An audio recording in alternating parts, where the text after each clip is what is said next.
he started his speech by saying, "The situation is so desperately serious that any delay could push us past the tipping point, beyond which the ecological, financial, and human costs would increase dramatically. We're at a crossroads. One path leads to comprehensive climate change agreement, the other to oblivion. The choice is clear." And I thought, oblivion? Like, did the United Nations just say oblivion? And it was this point where I realized that, I mean, I've been called a lot of things: eco-lunatic, an enemy of the state when we launched the Great Bear Rainforest Campaign, eco-terrorist.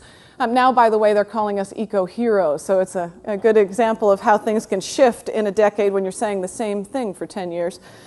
But if I had ever said oblivion, you know, that we would be called crazy. And the level of information that I received at Bali, you know, just hearing on the refugee panel the projections that by 2020 we could be faced with 150 million environmental refugees.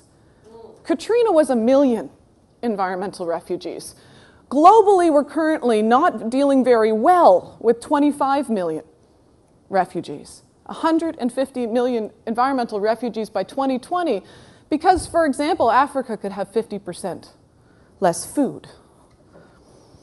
So we all know that the growing threat of climate change is one of the most, I think, one of the largest challenges of our age. And so I started wondering, well, why is the Canadian government opposing strong emissions reductions?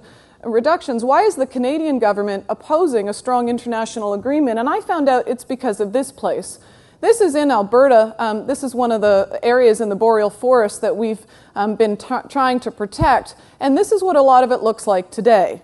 What many people here probably don't realize is that the Canadian oil sands are not a desert. They're found underneath some of the wildest places left on Earth. And in order to mine that oil, we are literally scraping away an area the size of Florida. The oil is located in a very tarry soil rather than pooled beneath the surface. And to get at the tar and turn it into oil is the most polluting and carbon-intensive process on Earth. And again, it connects to the United States. This map shows you the new infrastructure that's planned to bring this oil into the United States. The tar sands is the biggest capital project on Earth and the biggest single energy undertaking anywhere on Earth. It is the biggest fossil fuel development on Earth. And a lot of people don't know about it because it didn't used to make economic sense to use all of this water, to use all of this natural gas to actually produce this oil, but now it does because oil is so expensive. And so the result is that the development is escalating dramatically. Canada is now the single largest foreign source of oil for America. 99% of the oil that we're producing is heading to the United States. And the U.S. is moving quickly to expand this infrastructure. The toxic impacts of those new refineries across the Midwest will be devastating because this is dirty, dirty oil.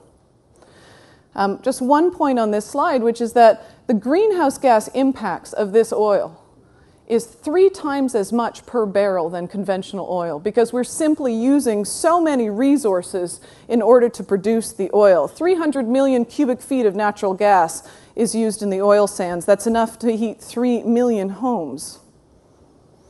It's also using an enormous, enormous amount of water. Northern rivers are being bled dry. The existing operations alone are drawing 349 million cubic meters of water per year. The toxics impacts are also devastating. Already the toxic ponds, which are unlined and literally behind rammed earth dams, which are the second largest dams in the world, second only to the Three Gorges Dam, already cover about 50 square kilometers. 90% of the water used is ending up in tailing ponds. We're getting 1.8 billion liters of toxic water being pumped every day into these open pit mines in the center of Canada.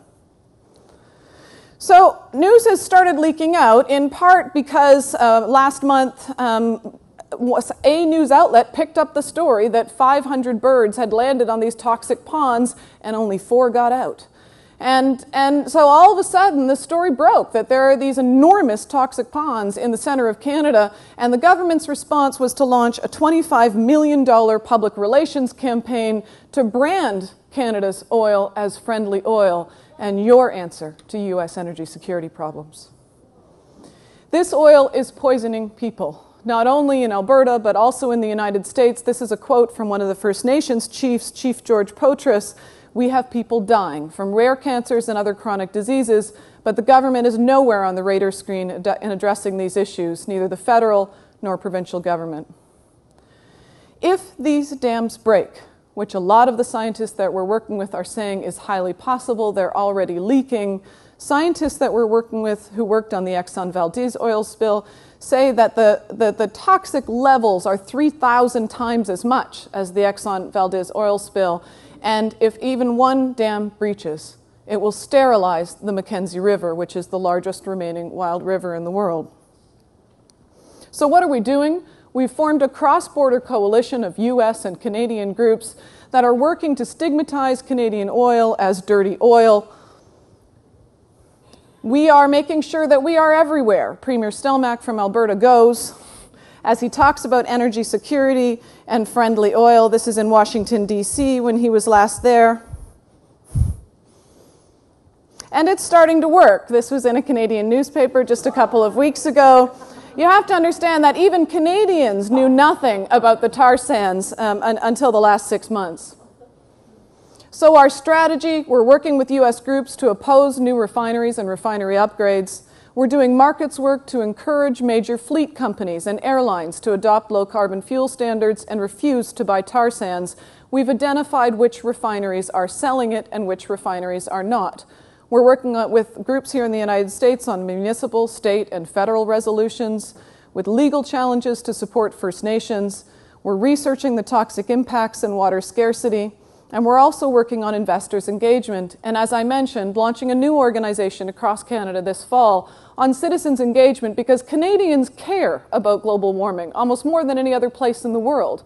The polls show that it's the most important issue to Canadians, yet we have one of the most regressive policies that allow our emissions to continue to rise.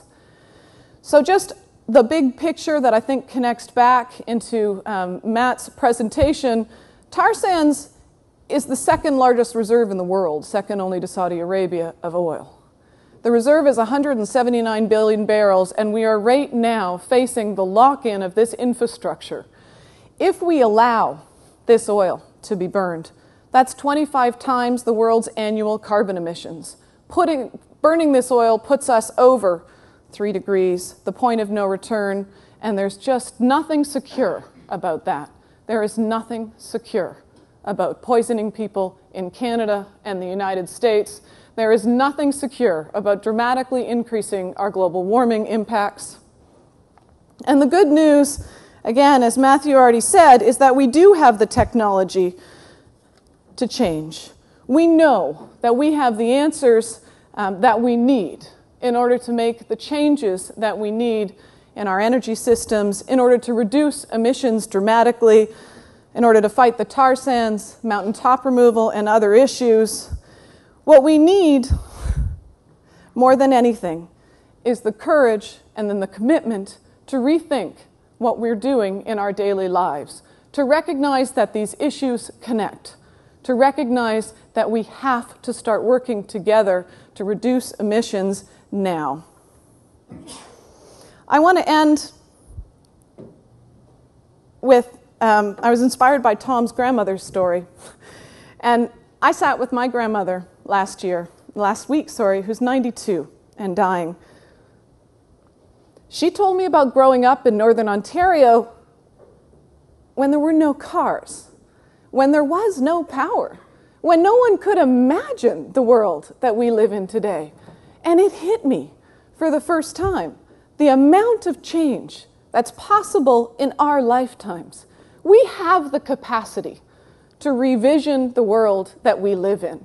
And I hope that I'm sitting with my grandchildren one day and telling them about this crazy day when people used to make paper from old-growth forests, when we used to poison and kill people to get oil and coal, this crazy time when we used to fill our cars with gas. Thank you.